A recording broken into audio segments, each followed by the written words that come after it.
Mexico's first serial killer was a woman born back in 1957. She had it rough like most serial killers do growing up. She was born in Hidalgo to an alcoholic mother who was only 13 when she gave birth. Her mom exchanged her for some beer to a man who repeatedly raped her while she was in his care.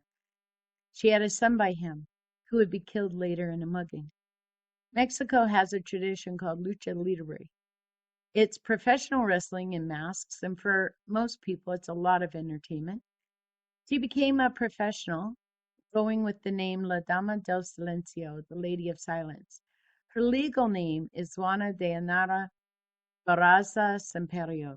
The media would call her Little Old Lady Killer. Mexico City is large and densely populated, and yet people began to take notice when a number of older women, all of them over 60, began being killed in their homes, often bludgeoned and always robbed. The police did not handle this well. First, they dismissed clear evidence that a serial killer was in their midst.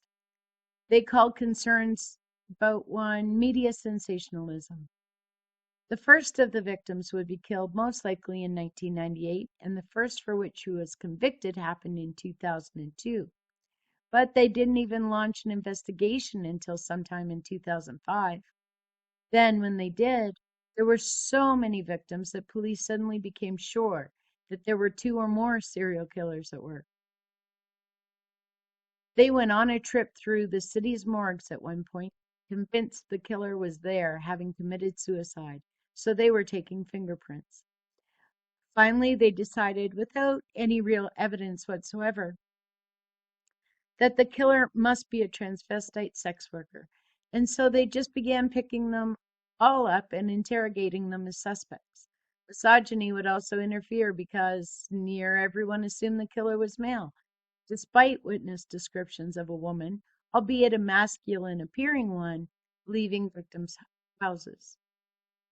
While police fumbled and follied, Barraza was able to kill somewhere between 42 and 48 elder women.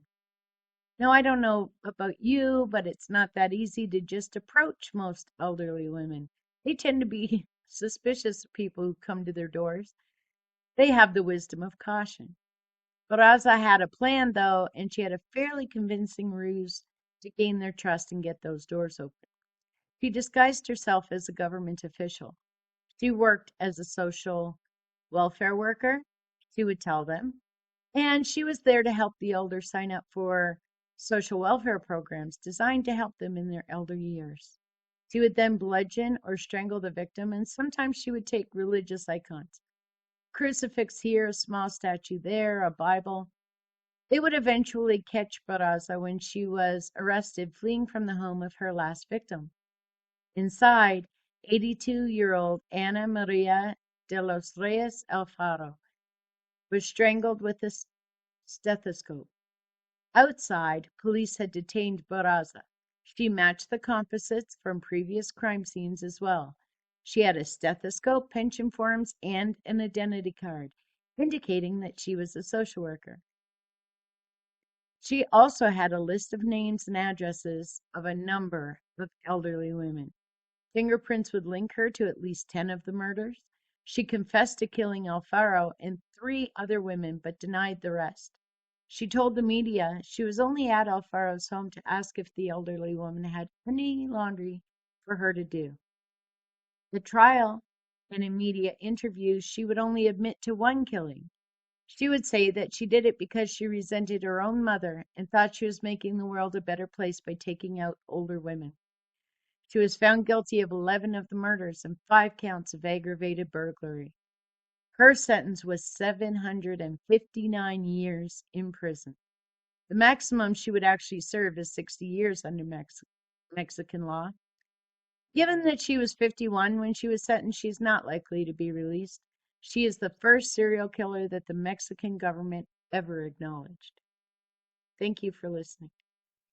If you're enjoying these videos and want more, don't forget to subscribe and turn on your notifications so that you don't miss any videos. Thank you for watching. We really appreciate it.